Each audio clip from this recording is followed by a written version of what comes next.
What up, bro? Welcome to another Brand New Show. As you know, I am Brand New, and like always, all podcast platforms, Brand New Show, social media, Instagram and Threads, real Brand New Show. That's real BrandonJaneauShow. Facebook, the BrandonJaneauShow, and of course TikTok, BrandonJaneauShow. Go follow me on all those social media platforms. I would appreciate it if you did. Really, where you go is the YouTube channel, man. Brandon Janeau Show YouTube channel, man. Go subscribe, comment, like the vids, like the shorts. Um, yeah, helps in the algorithm if you do. So appreciate everybody that has been liking the vids, liking the shorts. I appreciate it. Told you I was going to get back to it, and I finally am. Let's get into it. This is Bleed Sports. Craziness has ensued throughout the sports world. You got the NFL scouting combine this past weekend. Some names being pushed up the board. Some names maybe even getting looked at a little deeper now after their draft combine, after the scouting combine, I should say. So yeah, I will continue what I started last week with the Raiders, and this week it is going to be the Jets now on the clock. And what should they do? Is what the next episode, that next team will be. So I'll talk about the Jets today and what I think they should do with the number 2 pick. Aaron Glenn, is he really on the hot seat? And particularly to keep him from getting on the hot seat, he needs to get a number 1 quarterback. And clearly his QB1 is not in the building. So should you go get one and draft one or trade for one? That's later on in this episode. I'll talk about that later on. Of course, I got some basketball going on, obviously. The NBA, again, like I said, is heating up right now. We're in March. It is clearly March Madness for basketball, NBA, and college. And man, I'm going to talk about the Lakers. Definitely going to talk about them. And who I think is going to take the West this year. Is it the Thunder? Is it the Spurs? Is it somebody else? We'll talk about that as well. But let's kick it off with this. Arizona, Duke, feels like they are on a collision course to possibly meet in the national championship game this upcoming season. But the Arizona Wildcats, uh,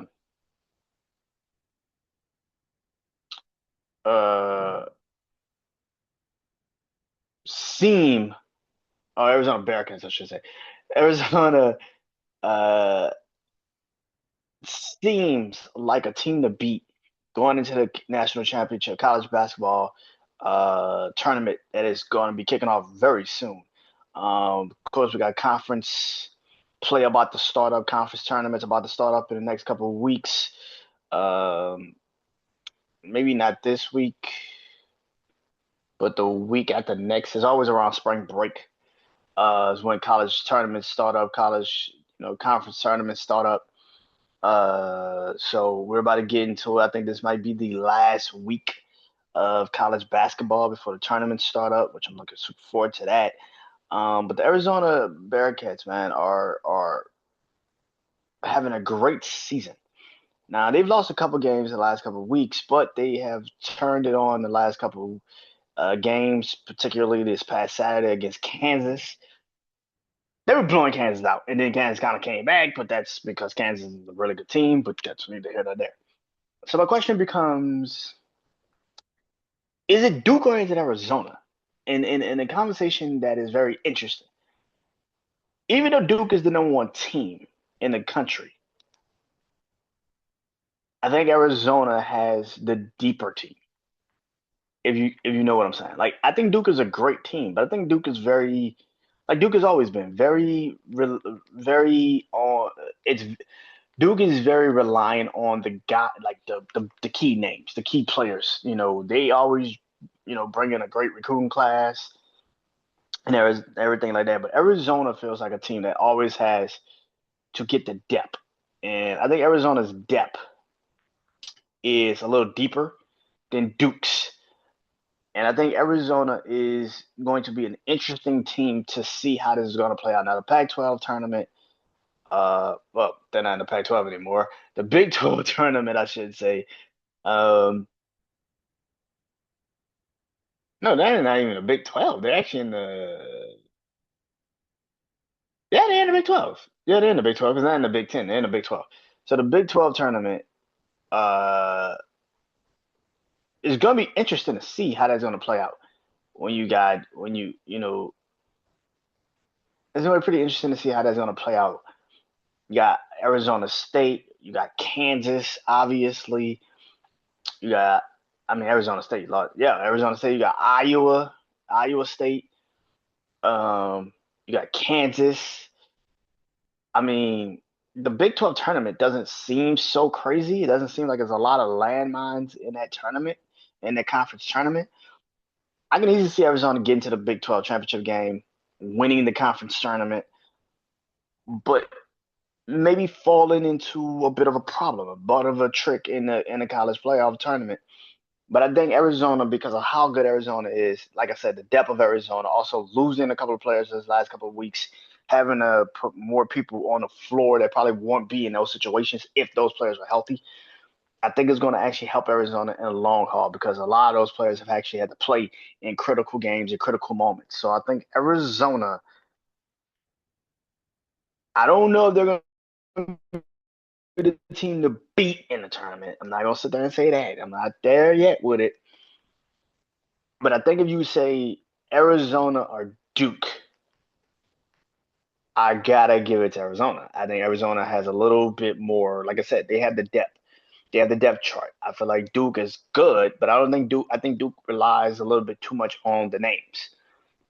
Not saying they're a bad team. I just feel like just relying on the names of the team that you have. I think, you got Carlos Boozer sons, you got guys like that. I think Duke is a good team, but I feel like Duke is also going to run into a bit of a problem in the tournament when you know that rematch between them and Michigan. They had to play in the tournament.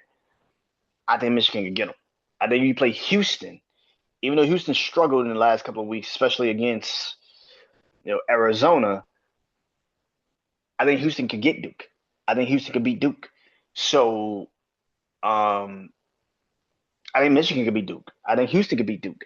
Um, So yeah, I'm more in that mindset. Like I think they can lose, but I think Duke can lose to Michigan. Despite what you saw in that game a couple weeks ago, like a week ago. I think Duke can still lose to Michigan. I think Michigan has enough depth. They're young though, but so is Duke. Duke is very fucking young. Um, and in a tournament like that, that's why I say Houston. Like I think Houston could absolutely be Duke because Houston is a little bit more veteran savvy.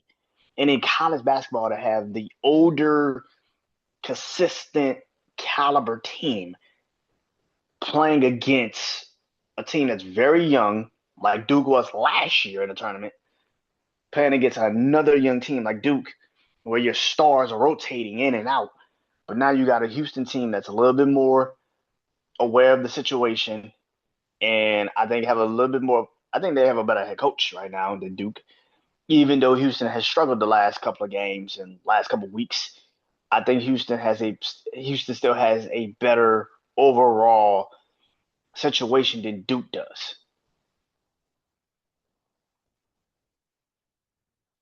But if you ask me right now, do I think Arizona could get to the college championship game? Yes, I do. I think Arizona has enough depth to get there. And I think they will. And also, they're a little bit more, like I said, veteran savvy. I think they're a little bit more veteran savvy. I think they have a little bit more upperclassmen on that team that are not going to just let these types of games just flow past them. So that's why I think Arizona is one of those teams to beat in the national championship game to get to get to a national championship game. NBA, NBA. Oh shit. Let's get this out the way, man, because I feel like this is gonna be most of the show. Uh, so watching for a week the NBA, ESPN, NBA media talk down on Luka Doncic is crazy to me. And it's not crazy to me. It's just more so funny to me because the NBA media single-handedly got Nico Harris fired. Nico Harris is the former general manager of the Dallas Mavericks. The NBA media single-handedly got this man fired.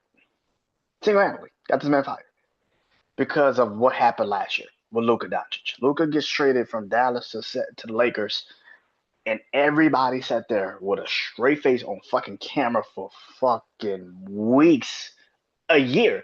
They literally just did a month, last month on February 1st, talking about how this trade is still one of the dumbest fucking trades that Dallas has ever done in their in sports history.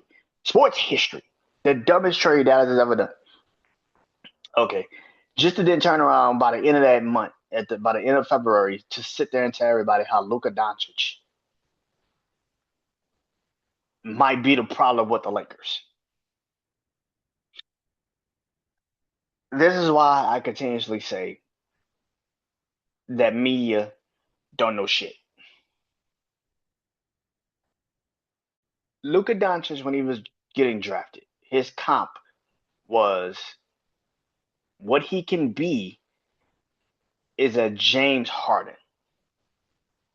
That's what people kept saying. He can be a James Harden like player. If you have watched James Harden in his career, his peak was lights out. Nobody could touch James Harden on a basketball court. But despite his peak, and it was a very long peak, don't get it twisted. Despite his peak, his deficiencies will always show up in playoffs. Yeah, he can score 50 points, but he dribbles the ball a little bit too much. He has to have the ball in his hands. He can't play off the ball. And he can't fucking be a defender. You're basically playing 4-on-5 when you go on the other side of the court. And last time I checked, basketball isn't like football. Once the offense is done, they sit their ass on the sideline and let the defense do their job. Basketball is a you score, I score, and you have to guard me. Just like I had to guard you. And Luka Doncic has never been a great defender. And I kept saying this shit for a fucking long time. Bro, this is not going to end well. And one thing I keep hearing, yeah, Luka is still in his 20s. I think Luka's maybe 25, 26. But Luka's been in the league like 7 years. Like, people forget this. Luka's been in the league for like 7 fucking years. Like, Luka's been in the NBA for like 7, 8 years. So when I hear people try to sit there and tell everybody, oh, Luka isn't the problem. No, Luka isn't the problem. Luka's not the problem. But Luka damn sure ain't the solution. You can't keep telling me because he can score, that's why he's a great player. I think we've seen enough of this to now know Luka cannot be your premier number one guy in the playoffs because he has to also defend, and he's not good at it. What is hurting the Lakers, and this is why I think putting Luka in the situation makes the Lakers situation look even more stupid. What is hurting the Lakers, yes, is Luka, but it's also LeBron James and JJ Redick. And I paired them both up together because LeBron James wanted JJ Redick as his fucking head coach. And I have said this numerous times. When LeBron retires or leaves, the Lakers are pretty much going to fucking fire JJ Redick because he can't fucking coach. He can't fucking coach. In Lakers' situation, I'm not mad at the Lakers. I think I'm not mad at the Lakers. I didn't expect the Lakers to be great this year. I expect the Lakers to struggle. You signed a DeAndre. You didn't do shit free agency wise. You bought DeAndre Ayton in, who basically was a free agent. And if Portland let you walk, what the fuck makes me think you were gonna fit the Lakers? This team is misshaped and mismatched like a motherfucker. You have more scores than you have defenders, and that's a problem. Yeah, you could score 140 points, but you could give up 143 and you lose the game. And now we're sitting there looking at you like shit happens. LeBron James is 41 years old. This was never going to work. I want people to go back to when Kyrie Irving and LeBron was together.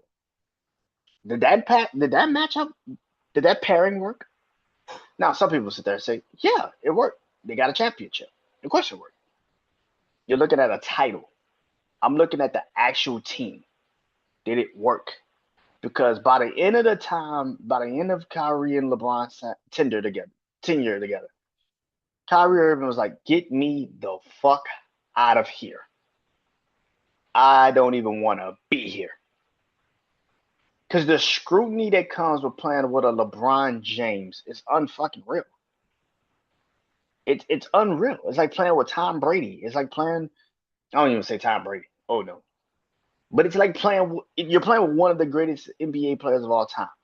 And the media has built up in their heads that they will never blame him if the team fucking sucks. So they gotta direct it to someone, and it's Luka. Luka is getting all of this blame because the NBA media just does not want to say. LeBron James should have never opted into the Lakers contract. He should have went his ass to free agency and figured something out. He should have never opted in. He opted in, then told everybody, oh yeah, I gotta miss the next 2 months. This is the problem. The Lakers were never built to win a championship. Especially not this year. Anybody that thought that this year the Lakers were going to win a title, you're fucking delusional. LeBron needs to retire or leave and go somewhere else. And the Lakers need to build a team. And this is where I bring it back to Nico Harris situation. Nico Harris made a trade. He made a decision. He told the world why he did it, and everybody clowned him for it. And now a year later, I saw Draymond Green said his statement today on Get Up. And I love Greeny, Mike Greeny. I grew up on Mike and Mike. But what he was talking about was irrelevant as shit. Because he's trying to defend Luka and say, well, if it was a team and you're creating a team, you will pick Luka. Bruh, that you will pick Luka shit. And this is why I can't care about what people are trying to say about this shit. Because Greeny's defense of Luka was, well, he leads the league in scoring, and he's third in assists. You know who also led the league in scoring and was tops in assists too? James Harden. James Harden. That's why I said that earlier. James Harden. When you sit here and say because he can fucking put the ball in the hole and he's a playmaker, that's great. That will not probably win you a championship in fucking June. You know why? Because no matter how good you are offensively in the playoffs, we know teams can scheme against you. They can build a defense just to neutralize you. They can force you to do shit you're not used to. And that offensive ability that you had in the regular season might not work in the postseason. And then on top of that, they know for a shadow of a doubt, you can't stop shit. They know they can physically go at you. And then on top of that, in the playoffs, we're going to hit you even more. We're going to make sure you run up and down the court with us. We're going to make sure you actually have to play us. And that is something that Greeny does not take into consideration. The way Greeny was talking, you're talking from the perspective of regular season. Luka Doncic could get off and do he could get the points and lead the league in points and fucking assists. That's not the problem. In the playoffs, he won't be able to fucking do that. And that's why I feel like that's where Greeny's argument sounds very stupid. Because I've seen this play out with James Harden. And this is the same fucking conversation y'all had with James Harden. years ago, which is, oh man, he can score, he can get people involved. And then the playoffs came and he couldn't win a championship or he couldn't get him to the Western Conference Finals. This is why I say what Greeny's trying to do, what Greeny was trying to do this morning was very stupid. And I wish he would have never did that because it just makes you look like you're defending a regular season player. That's all it is. Luka's a regular season player. No offense to him. He's a great regular season player, but a regular season player nonetheless. Where LeBron James is also the problem in this is because LeBron James, despite what people want to say, had a chance to let the Lakers grow. And he chose to sit his ass there and take the money and sit there and tell them to basically wait a fucking year. Pretty much basically punt on this year. And despite as the record has looked, because in the regular season, you can win some games, teams are not going to play you as hard, but in the playoffs, they're going to fucking struggle. If they, it would be amazing if they don't fall into the play-in. I would be amazed if they don't fall into the play-in. If they can avoid the play-in, it would be the best thing for them. But they're not. But at this time, if they're a sixth seed, the sixth seed, they would play. I want to say Houston.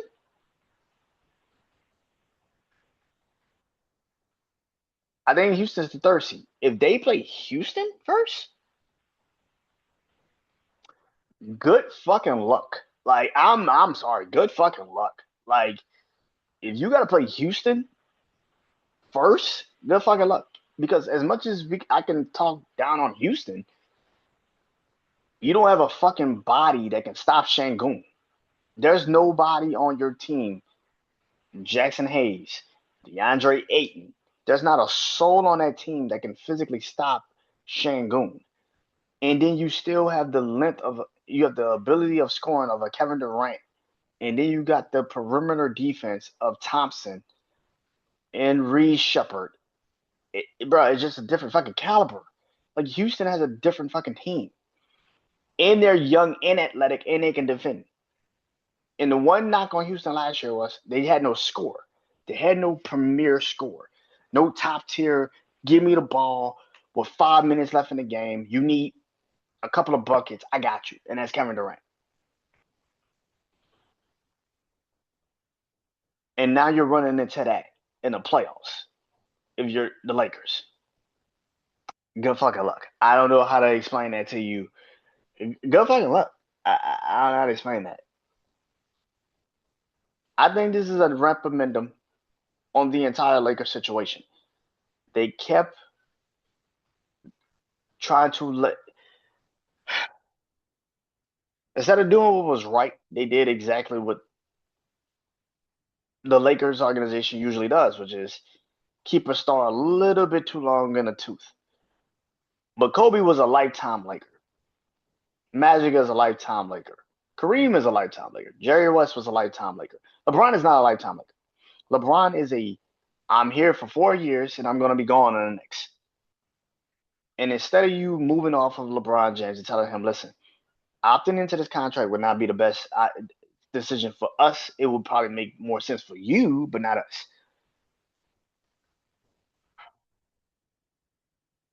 The Lakers are fucked. And it goes back to Nico Harris, people talking down on Nico Harris. And I want people to understand this fully. Nico Harris actually set the Dallas Mavericks up for more of a future than the Lakers are right now. And I hear people already say, oh, the Lakers are going to go get Giannis. Well, what trade piece? Austin Reeves is not a trade piece. I damn sure wouldn't trade Giannis for no fucking Austin Reeves. Are you fucking kidding me? That's no return on investment at all. He can't play fucking defense. All he is a scorer. What is he? He can't play fucking defense. All he is a scorer. So you basically just traded for a less talented Luka Doncic. That's all you did. You just traded for a less talented Luka Doncic.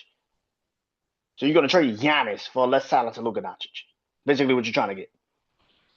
That's fucking stupid. That's fucking stupid. That's just fucking stupid. The Lakers don't have enough trade assets to get Giannis Antetokounmpo. They don't have it. Outside of trading Luka Doncic himself, which you're not gonna do, you don't have the pieces to trade for for Giannis Antetokounmpo. And to be honest with you, I don't think Giannis will go to LA and play for the Lakers any fucking way. Because again, you got to rebuild these motherfuckers, and there's nothing in LA you can rebuild with outside of Luka. And to be honest, if Luka is my guy that I have to trust in the next 2 to 3 years, that's a waste of fucking time. If I'm Giannis, I'm looking at I wouldn't even say the Knicks, but the Knicks are gonna. I've said this numerous times. If the Knicks do not win a championship this year, or the Knicks don't get to at least the NBA Finals this year, blow that shit up. The Knicks have more of a person that they could trade Karl Anthony Towns right now for Giannis, but they could still get another. They could trade Giannis. They could trade Karl Anthony Towns and OG Anunoby and a couple of picks, and they can get Giannis Antetokounmpo right now. And the Knicks will be in the NBA Finals probably next year.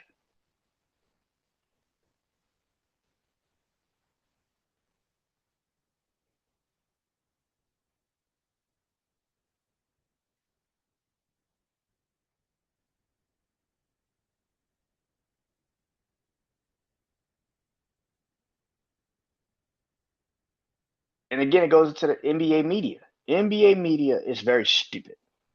They're not smart. Just like the football media with Dallas. It's like not everybody fits the fucking Lakers, bro. Y'all have this hard on that y'all think that the Lakers and Cowboys and Yankees are just gonna figure it out when they get the big name.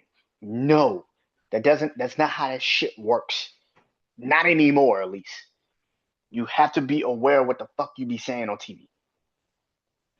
The Lakers don't have the assets to trade for Giannis Antetokounmpo. So even if they could go get Giannis, who the fuck are they trading? Because outside of Luka, there's not a piece on that team that I would take right now, including LeBron James. I'm not taking a 42-year-old fucking LeBron James. Are you fucking crazy? That is declining as we are watching him.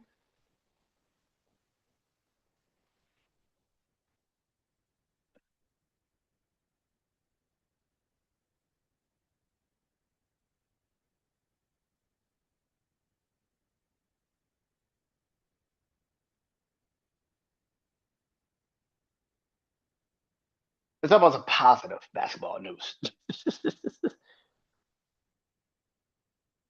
So the Spurs, the Thunder are kind of in like a bit of a tie at this moment, I think, in the West. I think it's a bit of a tie in the West between the Thunder and the Spurs. Um,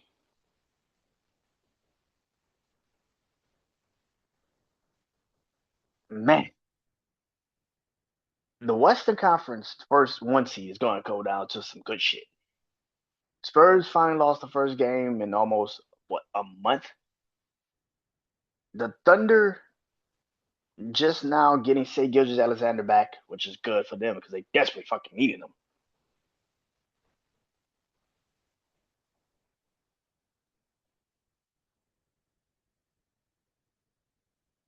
But who's going to come out with the West? Who's going to get the number one seed? Who's going to be the team that is going to control the Western Conference? Is it OKC? Is it the Spurs? Is it somebody else? Houston, Minnesota, Denver. You see, the thing about this situation, watching these teams, Thunder and Spurs, I have said this numerous times. I think this is going to be the Western Conference Finals. I just feel like the Spurs and the Thunder have just the better teams at this moment. I think Minnesota is the disruptor. I think Minnesota could definitely be the disruptor of the team.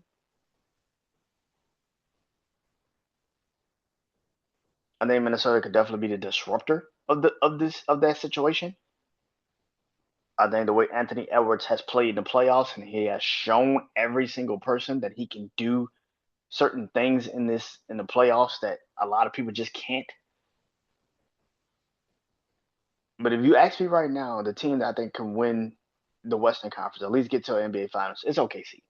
As much as they have struggled, and I mean have physically fucking struggled against the Spurs this season, I think the youth of the Spurs will kick in the playoffs. And if they got to go to a game 7 and it's in OKC, oh, that's a bad situation. That's a bad, bad, bad situation.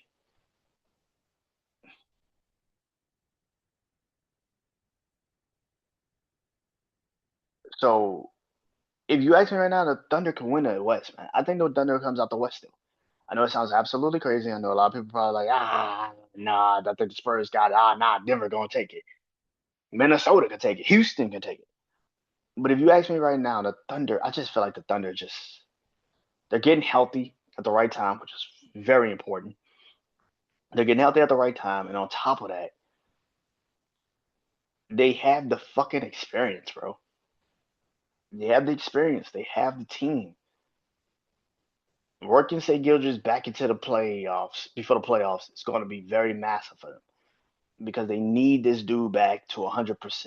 They need to keep everybody healthy, especially at the end of this, getting into this month, going into next month when the playoffs are going to start. They need to get back to it. Now, do I think the Spurs can get to the NBA Finals this year? Yes, the fuck I do. I know a lot of people think I'm crazy. If this was not the Thunder, I think they beat Denver. I know it sounds crazy, but I think they beat Denver. I think they have the youth on their side compared to Denver. If it's the Timberwolves, as much as I like the Timberwolves, I think that's a series where the backcourt of the Spurs would actually be better than Minnesota's. And even though Anthony Edwards is a beast, that's a little bit too much to ask to have to guard Castle and Vassell by himself. Like that's just too fucking much. That's just too fucking much. And then that's one of those series where Rudy Gobert could become a non-factor because of how Victor Wembanyama plays.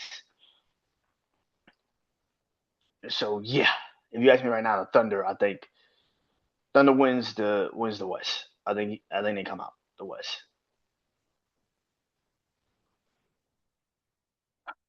NFL. Last week I did the Raiders. This week is the Jets. The Jets pick number 2 in the draft this upcoming year, coming April. The Jets pick number 2. The biggest problems with the Jets is not that big of a problem. It's the same problem with the Raiders. Same problem with the Jets. Who the fuck is your quarterback 1? Now the Raiders have a chance to fix it at number 1 with Fernando Mendoza. The Jets, on the other hand, do not. This is a very poor, and I mean poor, draft class when it comes to the quarterback position. After Fernando Mendoza, you're forcing yourself to take a quarterback. It really does feel like you're going to be forcing yourself to take a quarterback.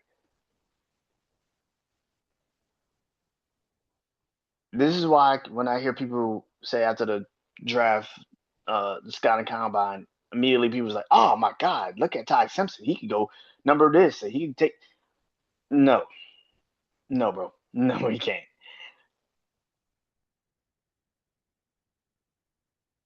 Because of this draft, I think the Jets are going to have to make a decision, and that is you might have to take maybe that coach pick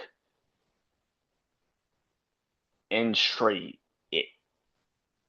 Now it sucks that you probably have to trade a first round fucking pick to get a quarterback that you basically probably won't even want on the roster maybe next fucking year because the better draft class, especially if your team sucks this upcoming season.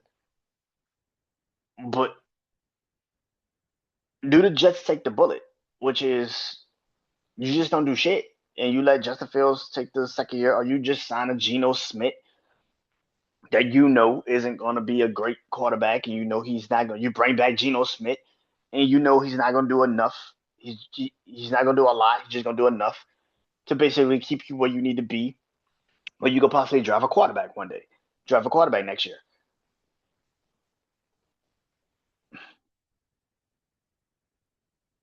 For me, the number two overall pick is an interesting one. It just depends on what the hell the Jets see themselves doing. And again, like I said, it's about the draft, but it's also about the free agency. And what do you do with free agency? Do you do the Jets? If you're the Jets, do you let Justin Fields, you know, stay another year, keep him there? Do you go get a Malik Willis? Do you go get Geno Smith? Or do you make a trade and you make a splash at some point and you say, you know what? Kyler Murray can fit here. And again, it goes into where do you see yourself next year? If your team is not good and is not successful next year, then what the fuck do you do?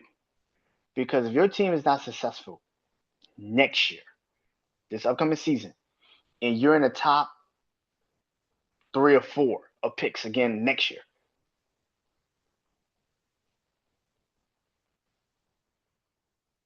the question then becomes,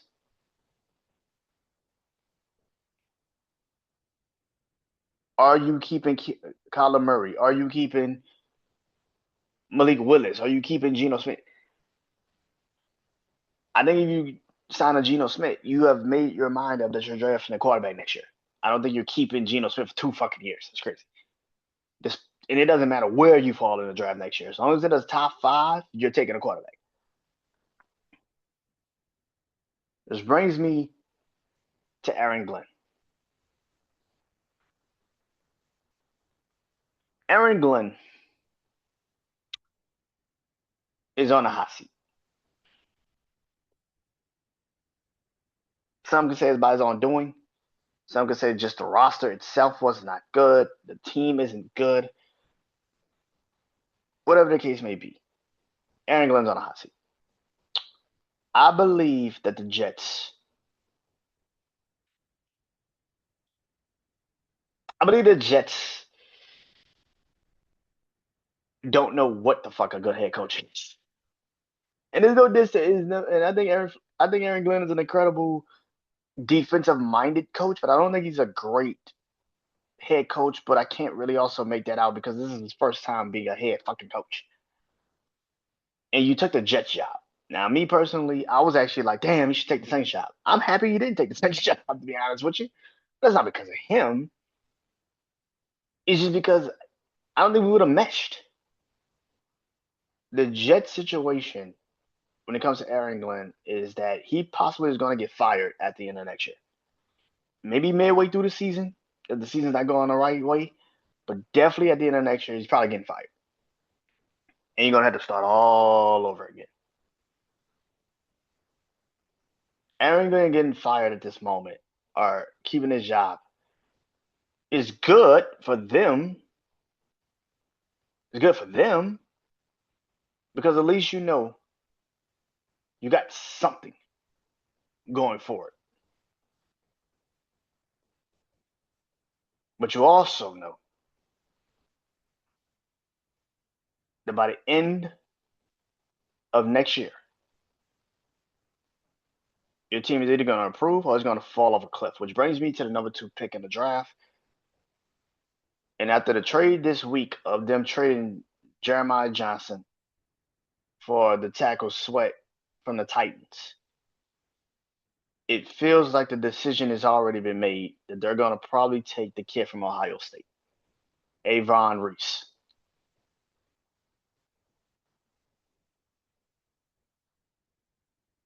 I'm not against the decision. Not against it at all. But with a Jets defense, the problem was not the fact that you couldn't get to a quarterback. The problem was you couldn't create a fucking turnover. You couldn't get picks. And that is why I sit here and say to myself, and I'm not saying you draft Caleb Downs #2. That's fucking crazy. Fuck no. But this is why I say the second pick of the draft isn't as crazy if you sit there and think a quarterback could fit that team. Because again, we have now known that quarterbacks, especially in this draft class, a draft class that's not particularly great. We know the draft class is not going to be great. We know the draft class is not probably 9 out of 10 going to be something that's going to be special when it comes to quarterbacks. So technically, even though you're taking them 2 overall, you know you could let him just fall to the wayside next year, especially if you believe there's better quarterbacks next year, which there probably will be. Which is why I said, don't be so goddamn quick to say they're just taking this kid from Ohio State. I don't think they're going to take this kid from Ohio State. I think they're looking at all options. Because Aaron Glenn's job is on the fucking line. And again, people continuously sitting here and saying they're going to take a pass rusher because it fits Aaron Glenn's defense. It doesn't give a. I don't give a fuck if it fits his defense if he's not there at the midway point of the season because the team sucks because they don't have a fucking quarterback. It doesn't matter if his fucking team. It doesn't matter, and that's what people do not understand. I keep letting this shit just. I'm not saying I just need to take quarterback #2 overall. That's fucking crazy because you have no good quarterbacks after Fernando Mendoza. And there's some people that would sit there for say Fernando Mendoza is not really even a good quarterback. But to take a defensive player #2 overall to fit him in a defense that might be changed next fucking year because the head coach is gone. I want people to be more cautious of what the fuck you're saying because it's like, bro, you take Reese second overall, but Aaron Glenn gets fired because he fits that defense that Aaron Glenn wants to run. Well, he's fired. Who gives a fuck what defense he runs? He's gone. And that is why I continuously say I don't understand what the fuck people continuously talking about on social fucking media or even in NFL media. It's fucking stupid. Alvar Reese would be great with the Jets if you believed Aaron Glenn was going to still be the head coach, because then yes, he fits the defense. But again, I asked the question: do we believe Aaron Glenn's going to survive 2 fucking seasons? Because he probably fucking isn't. So now that he probably isn't going to survive 2 fucking seasons, drafting his kid second overall will be fucking stupid at this moment. Again, I'm not saying you have to take a quarterback #2, but I've seen some fucking people reach. And again, like I said, it's not like you're forcing this kid. And again, Aaron Glenn might get fired regardless if they take a quarterback #2 overall. Who gives a fuck if they take quarterback #2 overall? But if the quarterback hits, now what? The Jets have a lot of problems and a lot of questions, and they don't have enough answers. And that's where the problem kicks in. So we shall see what happens in the next couple of weeks because free agency is about to kick off. Trades have been going on today. We're going to see. And that is it. I'll tell you guys next week. Some boxing stuff I'm going to get into today, but I'll talk about it next week once I get more fully into what's going to happen with everything. Basketball next week. Can the Detroit Pistons take the Eastern Conference, or should you fear the Detroit Pistons if you are the NBA? I'll talk about that next week. More college basketball, conference championship games are starting. Conference championship week is starting up. Next week it is the Cardinals on. It is the Cardinals on the clock for me. So yeah, well, that is all. Tell you guys soon. Peace.